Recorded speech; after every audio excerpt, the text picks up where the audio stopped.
The truck stopped at the gate. Jack didn't wait for Tu Tien, he was already running. The front door stood half open. Inside, Nam was shouting. A woman was crying. Something heavy was hitting the floor again and again. Jack pushed through the doorway. Nam's foot was raised mid-air, hovering above Ly's belly. Tu Tien screamed behind him. Ly lay curled on the cold tile. Both of her arms wrapped tight around her stomach, like a shield made of bone and skin. A thin line of blood ran from the corner of her mouth and another from somewhere near her hairline. 3 meters away, Nam's mother stood with her arms folded across her chest. Her face wasn't angry, it wasn't surprised, it wasn't anything. She watched the way an old woman watches a kettle, waiting for it to boil over. Nam didn't even turn his head when the door slammed open. His foot was still coming down.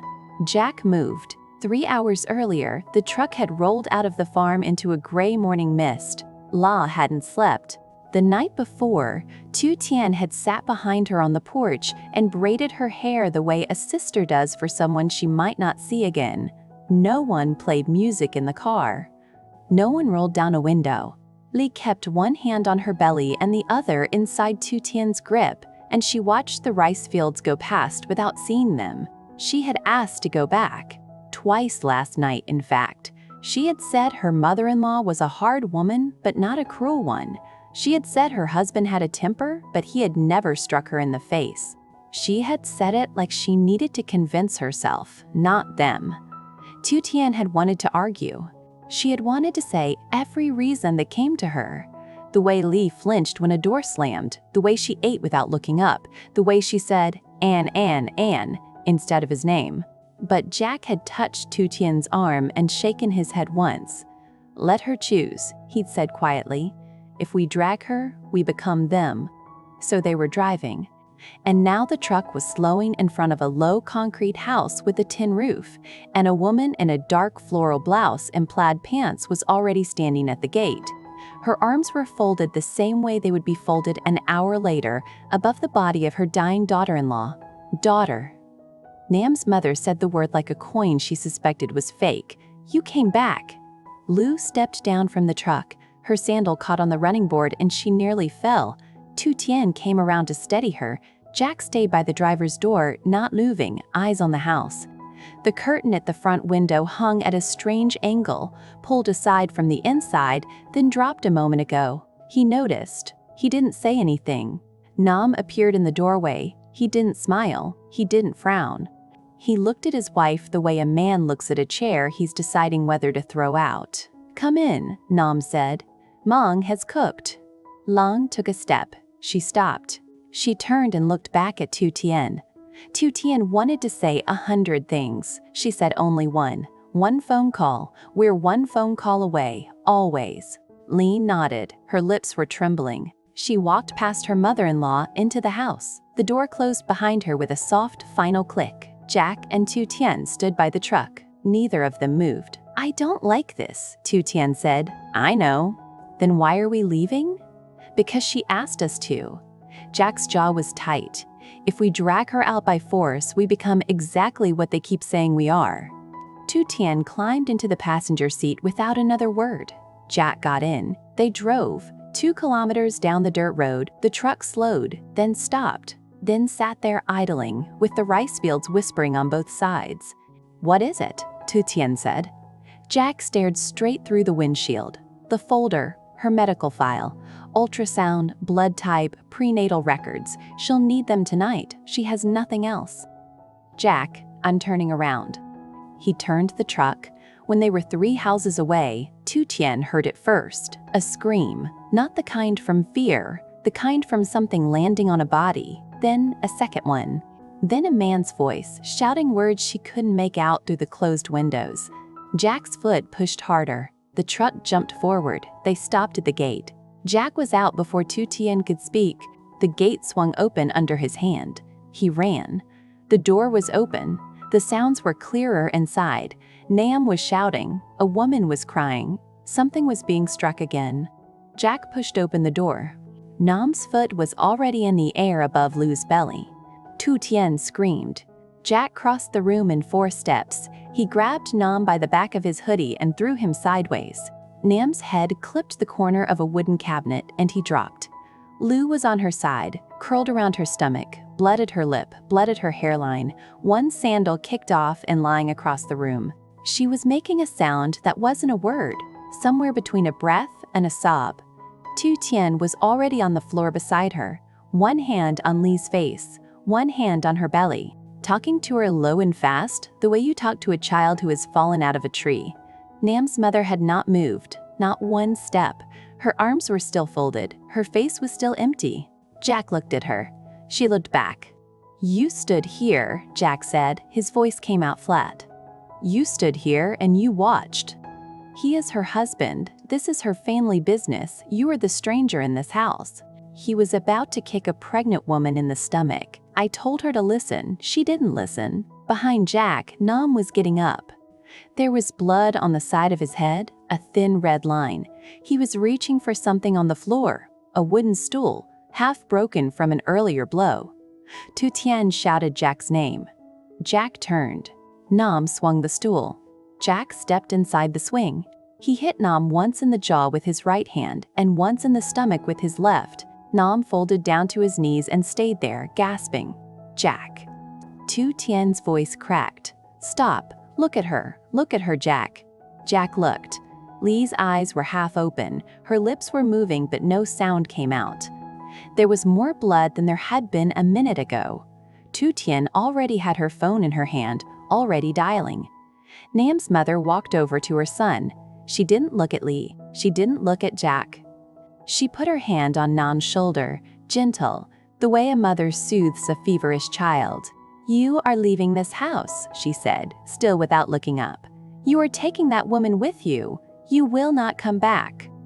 And if you tell anyone what happened in this house today, I will tell the police that you broke down our door and assaulted my son. I have witnesses." She tilted her head toward the curtain at the front window. The curtain twitched, 3 of them. Jack didn't answer her. He pulled out his phone without thinking. The recording app was still running. It had been running since the moment he opened the truck door at the farm that morning. He had never turned it off. The timer read 3 hours, 41 minutes. He held the phone up so the older woman could see the red dot blinking in the corner of the screen. For the first time, her face changed. Just a little, a muscle in her jaw. "Get out," she said. "We're going. With Lau. And if a police officer ever knocks on my door because of you, every second of this goes to a journalist, including the part where you just admitted to having witnesses." Jack was already kneeling beside Ly. "Tu Tien, hospital, now, help me lift her." They lifted her between them. Ly made a sound when they moved her, low in her throat. Tu Tien was crying without making any noise. Jack carried most of the weight. Nam stayed on his knees. He didn't try to stop them. He didn't even look at his wife as she went past him. In the truck, Tu Tien sat in the back with Elo's head resting in her lap. Jack drove. He didn't head toward the local clinic. He drove 40 minutes further, into the city hospital, because the local clinic was a 5-minute walk from Nam's mother's house, and Jack was not going to lay Lou down in any room those people could walk into. If you've gotten this far, do something for me. Type the word PROTECT in the comments if you would have done what Jack did in that house. I'm reading every comment tonight. Halfway to the hospital, Lou opened her eyes. She tried to speak. "Don't," Tu Tien said softly. "Don't talk, we're almost there." Lung swallowed. He was waiting. Behind the door, he had taken off his shoes, so I wouldn't hear him. Tu Tien went still. "He knew," Ly whispered. "He knew the moment you would leave." Jack's hands tightened on the steering wheel until his knuckles went white. "Someone told them," Ly said. "Someone told them what time we were coming. I never told anyone the time. I swear it." Tu Tien raised her eyes to the rearview mirror. Jack was already looking back at her. Jack kept his voice level. "Who is the only person besides us who knew you were coming home today?" Ly closed her eyes. A tear slid sideways into her hair. "Your mother," she whispered. The truck went quiet. At the hospital, the doctors took Lily behind a curtain. Tu Tien sat on a plastic chair holding her own elbows because there was nothing else to hold. Jack stood at the corridor window with his phone in his hand. He hadn't put it down since the house. The recording was still running. He played back the last 40 seconds. Then he played them back again. He heard the older woman's voice clearly. He heard the moment she said, "Witnesses." He heard the curtain move. And underneath all of it, very faint, almost lost, he heard a phone vibrate on a wooden surface in another room. A short buzz. Not a call, a message arriving. Jack closed his eyes. His mother had a flip phone. His mother had never figured out how to send a text. His mother was 6 hours away in the village. He opened his contacts. He scrolled to her number. His thumb hovered over it. He stopped. He scrolled instead to a name he hadn't called in over a year. Uncle Dung. Uncle Dung answered on the second ring. "Bok, I need a favor. I need you to drive to my mother's house tonight. Don't call her first. Just go. When you get there, tell me everything you find. Tell me if anything is in that house that shouldn't be. Tell me especially if there is a smartphone." A silence on the line. "Jack." Uncle Dieng's voice was careful. "What's happening? I don't know yet. I need to be wrong. Please. I'll leave in 10 minutes. Jack ended the call. He stood at the window and watched the parking lot fade into evening. Tu Tien came up beside him without speaking and rested her hand against his back. He didn't turn. "Law is stable," she said. "The baby is stable. They're keeping her overnight." Jack nodded once. He couldn't make his mouth form words. "Jack." Tu Tien's voice was barely above a whisper. "Whoever told them, it doesn't have to be your mother. It could be anyone. A neighbor, someone Lu phoned, anyone. It was someone who knew our schedule." Tu Tien didn't answer. His phone rang in his hand. The screen read, "Mai." He looked at Tu Tien. Tu Tien looked at the screen. Neither of them moved. He answered. His mother's voice came through, fast and uneven. He hadn't heard her like this since the night his father died. "Jack. Kong Chi. There is a man at the gate. He says he's a friend of yours. He isn't. I don't know him. He's telling me." "Jack?" "He's telling me that Lyca is not who you think she is. He says he has proof. He says I have to let him in or something will happen to you tonight." Jack's stomach dropped through the floor. "Ma, where are you? Are you inside? Is the door locked?" "I'm inside. The door is locked. He won't leave." "Jack, he knows your name. He knows Tu Tien's name. He knows Ly's name. He knew what time we were on the phone last week." Down the corridor, a doctor walked past with a clipboard. Tu Tien had both hands pressed over her mouth. "Me, listen to me. Don't open the door. Don't speak to him. Stay where you are. Uncle Dung is on his way. He'll be there in less than 2 hours. Don't open the door for anyone except Uncle Dung. If anyone else tries to come in, you call the police. Do you understand?" A long pause. Then, "Quieter, Jack. Why is this man saying Ly is not who we think she is?" Jack didn't answer. "Jack, what does this man know about Ly that I don't?" The line stayed open. Outside, the street lights flickered on. Somewhere down the corridor, a curtain rattled, and behind it, Ly slept. If this story has pulled you in, do me one favor before you scroll away. Hit subscribe and turn on the bell.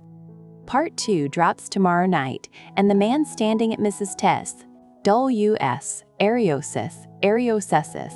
Ly Shi's gate is about to say one sentence that changes everything you thought you knew about Ly. Don't miss it. I'll see you there.